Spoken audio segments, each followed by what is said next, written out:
Now more than ever, educational qualifications count.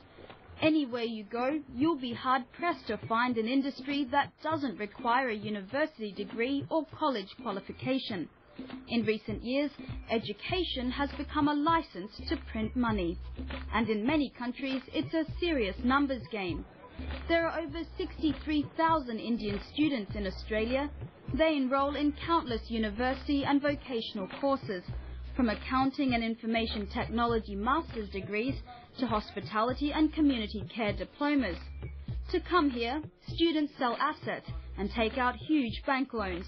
For many, studying abroad is the investment of a lifetime. Your Australian government and the Australian government approved agents are creating a big picture for the Indian students, saying that sell up your properties, sell up your, sell up everything you have, come to Australia, you have the best education in the world, and you have better lifestyle in the world, and all kind of euphoria they are creating over there in Indian people. Education is big business in Australia.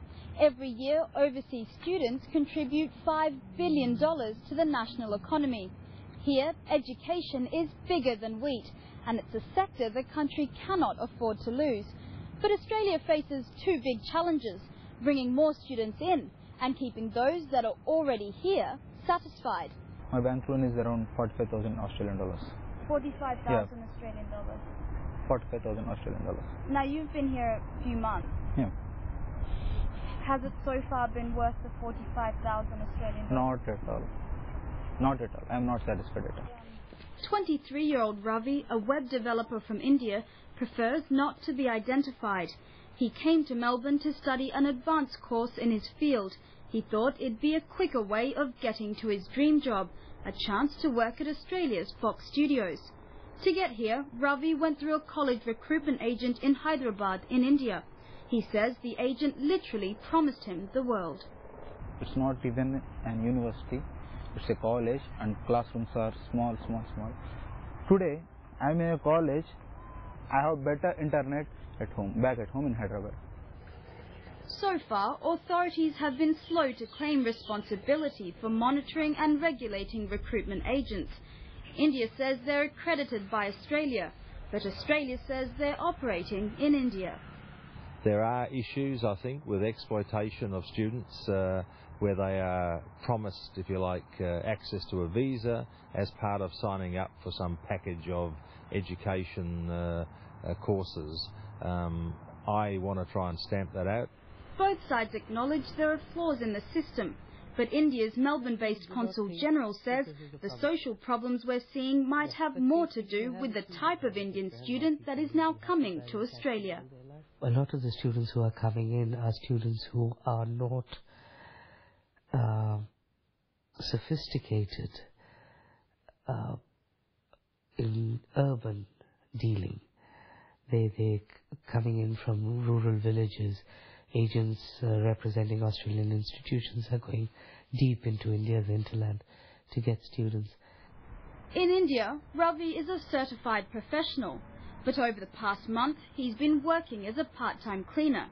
In fact, at the moment Ravi is working for free. His employer insists he is still in training and cannot be paid for it. We are not asking for it. Stories like these are not uncommon. According to the Melbourne-based Federation of Indian Students, many are much worse. When they face issue of housing, accommodation, how can a normal human being can survive with all these issues and study at the same time and work at the same time?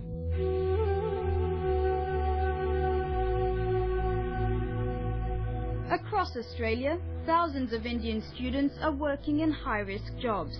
They work as taxi drivers, service station and convenience store attendants, because according to them, they're the only jobs they can get.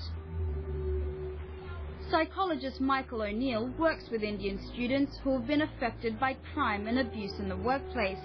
He says many incidents can be put down to simple cultural misunderstandings.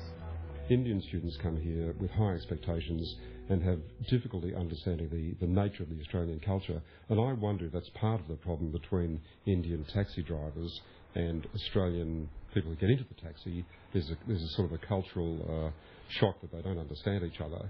And I suspect things start to go wrong there. Under the terms of their visas, overseas students can only do paid work for a maximum of 20 hours a week, which many find simply doesn't bring in enough money to make ends meet.